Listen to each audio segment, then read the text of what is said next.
একটা প্রপার প্লেসই হচ্ছে এটা। সো এটাই হচ্ছে মেইন অ্যাট্রাকশনের মধ্যে এটা একটা ইল পন্তে বা মেইন পয়েন্ট। আমার ফ্রেন্ড আসতে না আসতে পোজ। আর মেইন সিটিটা হচ্ছে নিচে, চারপাশে হচ্ছে মাউন্টেন। এটা হচ্ছে তোরে বা টাওয়ার বলা যায়, এটা ওয়াচ টাওয়ারের মতো ছোট, সামনে আরো একটা আছে। এই জায়গাটা অসম্ভব সুন্দর। আম টেলিং ইউ দ্য ট্রুথ, যখন আপনারা এখানে আসবেন আপনাদের প্রথম কাজই হবে এখানে দাঁড়ায় অনেকগুলো সুন্দর ছবি তোলা, ইনস্টাগ্রামের জন্য হচ্ছে রিলস বানানো। সো আমার ফ্রেন্ডও এখানে আসার পর তো মানে সে পাগল হয়ে গেছে যে সে এখানে হচ্ছে দাঁড়ায় দাঁড়ায় কিছু সিনেমাটিক ভিডিও বানাবে এই ভিউ নিয়ে। সো আমি ওরা হেল্প করতেছিলাম কিছু ভিডিও শ্যুট করার জন্য। অ্যান্ড সত্যি বলতে এখানে যে আসতেছিল সবাই এখানে ছবি অ্যান্ড ভিডিও নিচ্ছিল, জায়গাটা এতটাই সুন্দর। সো এটা হচ্ছে আরও একটা লোকেশন যার নাম হচ্ছে ভিয়ালে দি মার্তিরি। এখানে আপনারা অনেক সুন্দর ছবি তুলতে পারবেন। অ্যান্ড মেক শিওর যখন আপনারা এখানে আসবেন এই জায়গাটায় অবভিয়াসলি চেক আউট করবেন।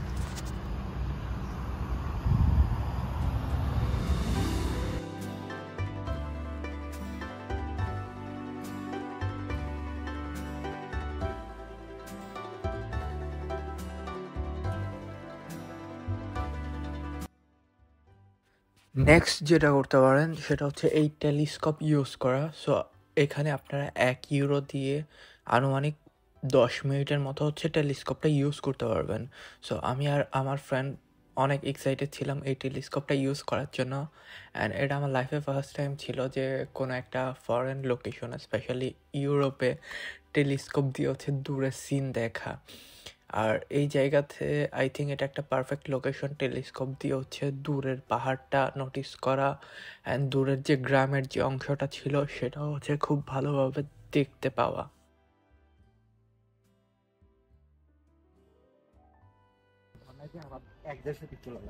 এই বিল্ডিং কি কত বছর পুরনো? রাজকুমার তোমার ডানে দেখো কত সুন্দর একটা অ্যামেজিং ভিউ।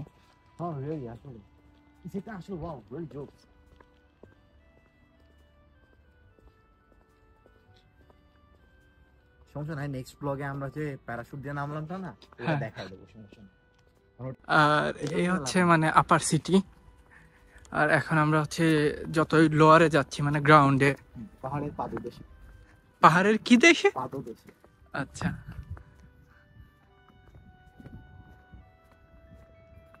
এটা একটা তোরে, এটার ভেতরে একটা বেল আছে, রিং বেল। আনফরচুনেটলি বৃষ্টি আসতেছে 2-1 ফোঁটা। ওই যে ব্রিজ মনে হয় ওই সাইডে, ওই সাইড থেকে ওই পারে যাইতে হবে। এন্ড সাউন্ডটা ব্রো শুনতেছো পানির? হ্যাঁ, আমরা ভুল রাস্তায় আসছি, এদিকে ব্রিজ নাই, ব্রিজটা ওই সাইডে। আসলে কি ব্রিজটা তুমি দেখতে পাইছো? না, কিন্তু আমার মনে হচ্ছে কারণ মানুষ ওই সাইডেই যাচ্ছে, এদিকে ব্রিজ থাকলে মানুষ এদিকে যাইতো। এই যে ব্রিজটা ভেতরে ধীরে ধীরে আমরা হচ্ছে চাও।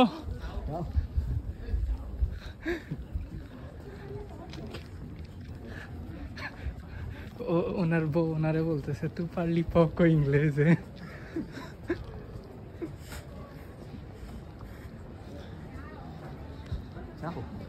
আমাদেরকে দিচ্ছে, দিতেই পারে। দুইজন সুদর্শন বাংলাদেশি ছেলে। আরে এরা তো আমাদের কালার শিল্প, ডার্ক চকলেট।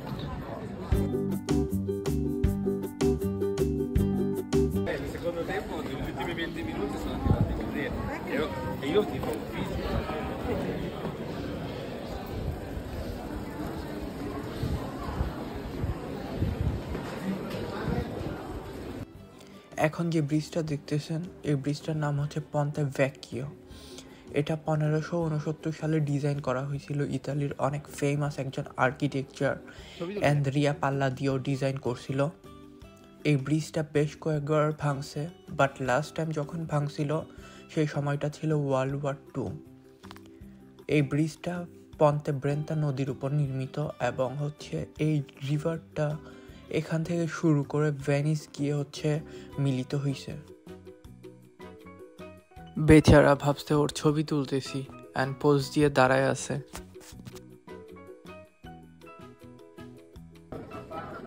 এতগুলো টুরিস্ট হবে সেটা এক্সপেক্টই করি নাই, মানে আর ভিউটা পুরাই অ্যামেজিং। মোস্ট প্রবাবলি এগুলো হচ্ছে আলবেরগো বা হোটেল বা বিএনবি টাইপ। সুন্দর সুন্দর পজিশন হ্যাঁ, গুলোতে হোটেল যেখান থেকে and এটা একটা রেস্টুরেন্ট। ওই যে একটা লোক ফটো তুলতেছে আমার, এই লোকটা ফটো তুলতেছে।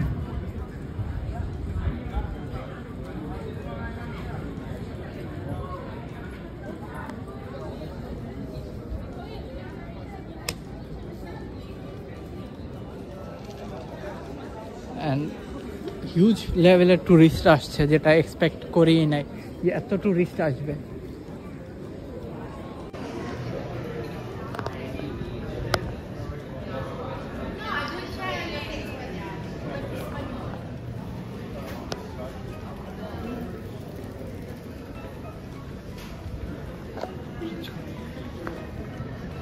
হচ্ছে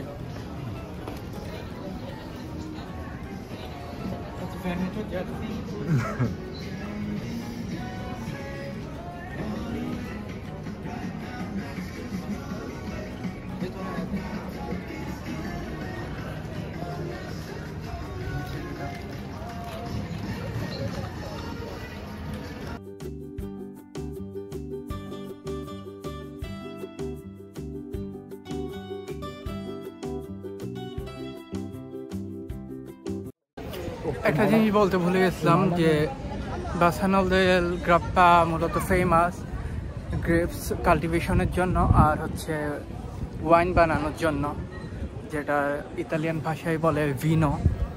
সো নামটা হচ্ছে এরকম, বাসানোল দেল গ্রাপ্পা। এই গ্রেপকেই সম্ভবত ইতালিয়ানে গ্রাপ্পা বলা হয়। হ্যাঁ। আর এখানে অনেক বেশি গ্রাপ্পা চাষ হয় বিধায় এই জায়গাটার নাম মেইনলি বাসানো দেল গ্রাপ্পা। এটাই সম্ভবত এর এক্সাক্ট কারণ, যতদূর পর্যন্ত জানা যায়। গ্রেপস থেকে হচ্ছে ভিনো বানানো হয়। আর ইতালি তো মানে ওয়াইনের জন্য অনেক ফেমাস স্পেশালি হচ্ছে ভেনেটোর ওয়াইন অনেক ফেমাস। তো এই হচ্ছে আর একটা অ্যামেজিং ভিউ। এটা হচ্ছে রিভার, নাম হচ্ছে ব্রেন্তা। এই রিভারটার নামই হচ্ছে বেসিক্যালি ব্রেন্তা। এটা পুরোটা পাদুয়া প্লাস হচ্ছে এর আগে ভিসেন্জা থেকে শুরু করে মোটামুটি ভেনিসে গিয়ে এটা এন্ড হয়েছে। অ্যান্ড বেস্ট থিং হচ্ছে এটা পাদুয়া সিটি সবটা কভার করে এটা। এরা মাছ ধরতে আসছে অনেক।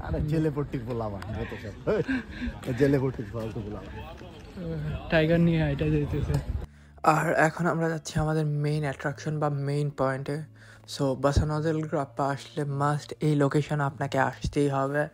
জায়গাটা অনেক বেশি ফটোজেনিক, এখানের প্রত্যেকটা ছবি অনেক সুন্দর আসবে। অ্যান্ড ছবি তোলার কথা যদি আমি বাদও দিই, আপনি যদি রিল্যাক্সেশনের মাইন্ডসেট নিয়ে আসেন যে হ্যাঁ আমি একটু রিল্যাক্সে একটু ভালো সময় কাটাতে যাচ্ছি শহরের হচ্ছে হই হুল্লোড় বাদ দিয়ে, then this is the place you are looking for.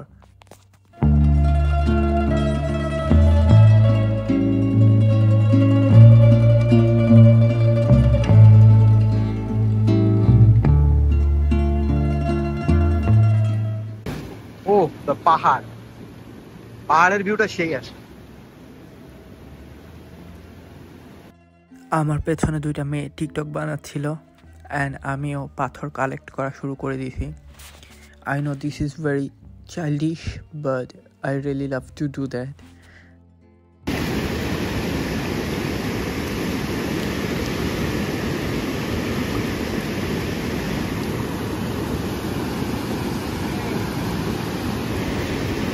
Okay okay হয়েছে, বাস না বাসটা ভিডিও তো অন হয়েছিল। এরা ব্লক করে।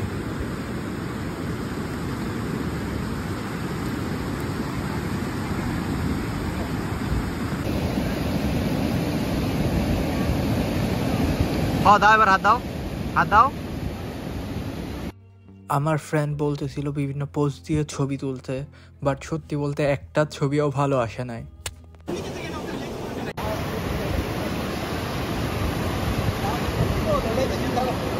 যাও। নাও ইট ওয়াজ মাই টাইম। সো আমি ওরে পাম্প টাম দিয়ে হচ্ছে ওইদিকে পাঠাইতেছিলাম মাঝখানে, যেখানে যাওয়াটা সহজ বাট ফিরে আসাটা অনেক কঠিন। অ্যান্ড পানির স্রোত অনেক বেশি ছিল। সো সে ভয় পাচ্ছিল, বাট আমি তারে লাইক কন্টিনিউয়াসলি প্রেশারাইজ করতেছিলাম যে যাও যাও যাও। জাম্প করো, জাম্প।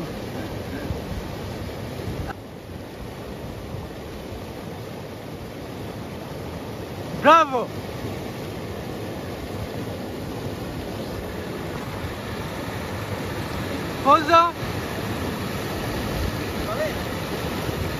সো আজকের মতো আমাদের ট্যুর এখানেই শেষ। আর বাসানোদেল গ্রাফটা অনেক সুন্দর, দেখার মতো অনেকগুলো প্লেস আছে, লাইক এই জায়গায় আসতে পারবেন। এন্ড দেন ব্রিজ আছে, একটা নদী, তিনটার সবই একসাথে আছে। মিশ্র, সবকিছু আছে। মাউন্টেন সারাউন্ডিং এর একটা শহর, প্লাস হচ্ছে এখানে ব্রিজ আছে, অনেক সুন্দর একটা ঐতিহাসিক। দেন এখানে সবচেয়ে বড় কথা নদীর হচ্ছে পাড়। ভিড় হইলেও নিরিবিলি প্লেস পাওয়া যায় হ্যাঁ, এখানকার। জায়গাটা মোটামুটি রিল্যাক্সেশনের জন্য বেস্ট একটা জায়গা। So next time, next week অন্য কোথাও যাবো আমরা প্ল্যান করতেছি বিনা টিকেটে।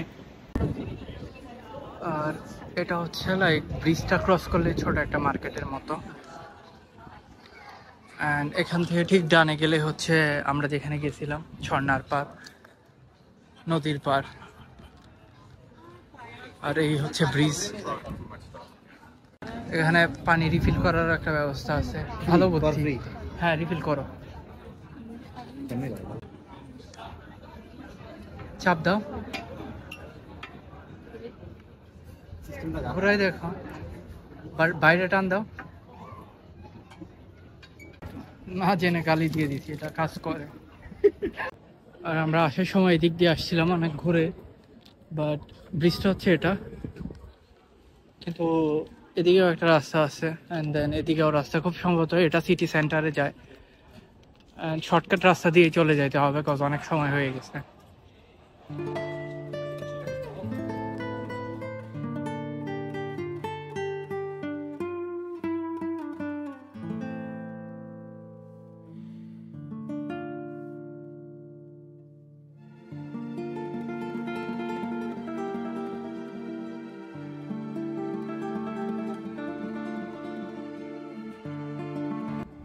এটা পুরো একটা লাইক মিউজিয়াম প্রায়।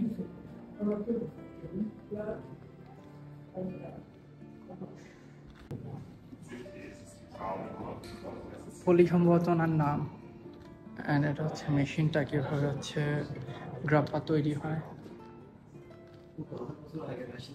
হ্যাঁ, এই যে 1898। এটা হচ্ছে একটা মিউজিয়াম গ্রাপ্পা বা ভিনো বানানোর। এখানে এক্সপ্লেন করা আছে যে কিভাবে বানায়, কত সাল থেকে হিস্ট্রি। এই যে আগে হচ্ছে ডে লাইট ইউজ করে বানানো হতো। হ্যাঁ, মেশিনগুলো, এই যে যেমন এই মেশিনটা সবগুলো মেশিন। আর এখানে ভিডিও দেখাচ্ছে ডকুমেন্টারি কীভাবে বানায়, বাট এটা আধুনিক যুগের। আগে কীভাবে বানায় তো সেটা হচ্ছে এখানে দেয়া। সম্ভবত এখান থেকে হচ্ছে হিজিং সিস্টেমে ফিল্টার হওয়ার পরে হচ্ছে এটা দিয়ে বের হয়, এরকম কিছু।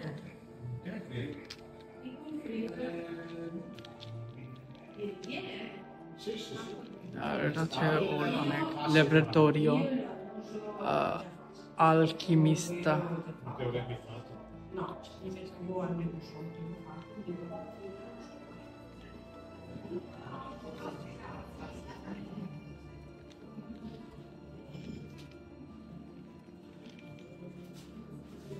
এটা হচ্ছে মেইন মেশিন।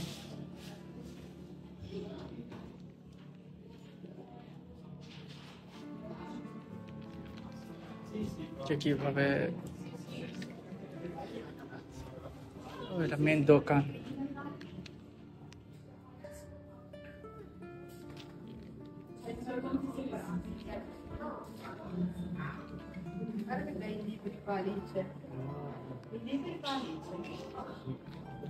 সকল মেশিন ফুল একটা মিউজিয়াম।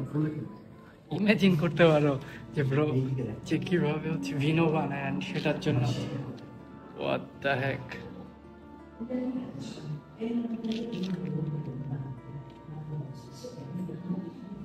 ইম্পর্ট্যান্ট প্রোটোগনিস্ট মানে গুরুত্বপূর্ণ ব্যক্তিবর্গগণ এই কোম্পানির, তাদের হচ্ছে নাম দেয়া।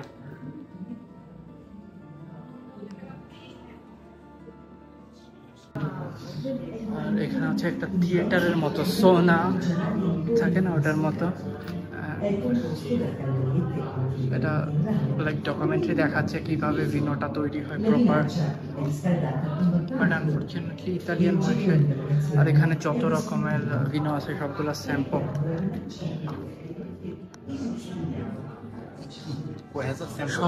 সবগুলো স্যাম্পল।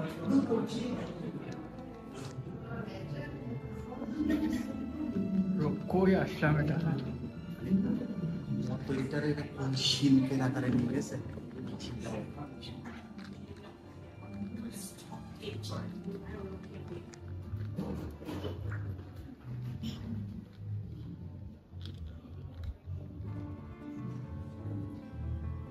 সব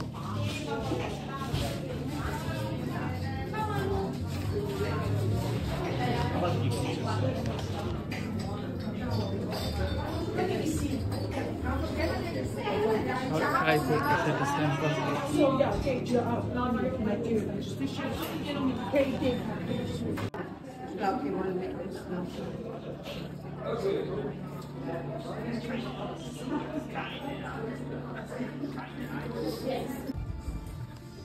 তো অলমোস্ট উপরে উঠলাম অনেক, সেই একদম নিচে গেছিলাম। যেহেতু আমরা হচ্ছে বাসে করে আসছিলাম, তো এখন আমরা প্ল্যান করছি ট্রেনে করে ফিরবো, যেন দুইটা এক্সপিরিয়েন্সই হয়। আর এটা হচ্ছে রিজিওনাল ট্রেন। বাসের টিকিট ফাঁকি দিলে হবে, ট্রেনের টিকিটও ফাঁকি দিতে হবে। ওকে।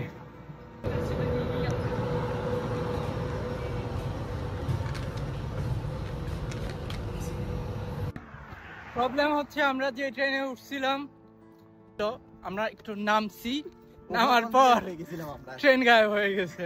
মানে আমরা যে স্টেশন থেকে বের হইছি বুঝতে পারি না, এটা ছোট স্টপেজ ছিল, মানে নামার সাথে সাথে ট্রেন চলে গেছে। আসলে ওইখানে ট্রেন মানে নরমালি ট্রেন যতক্ষণের জন্য থামে, ওই সময় ট্রেনটা আর কি অতক্ষণের জন্য থামে না, খুব অল্প সময়ের জন্য থামে। তো এখন আবার আমরা ব্যাক করার আগে এখন আবার ঘুরাই ফিরাই সে বাসের স্টপেজের কাছে যাইতে হচ্ছে, নসিবে আছে অলমোস্ট 2 কিলোমিটারের উপর হেঁটে। বাট ভিউটা অনেক সুন্দর, এই যে পাহাড়, আর এদিক দিয়ে হচ্ছে একটা ছেলে ঘোড়া নিয়ে দৌড়াচ্ছে, হাঁটতেছে। এটা কি বলে? ঘোড়া চড়ানি। ঘোড়া চড়ানো, ঘোড়া চড়ানো। আর ওই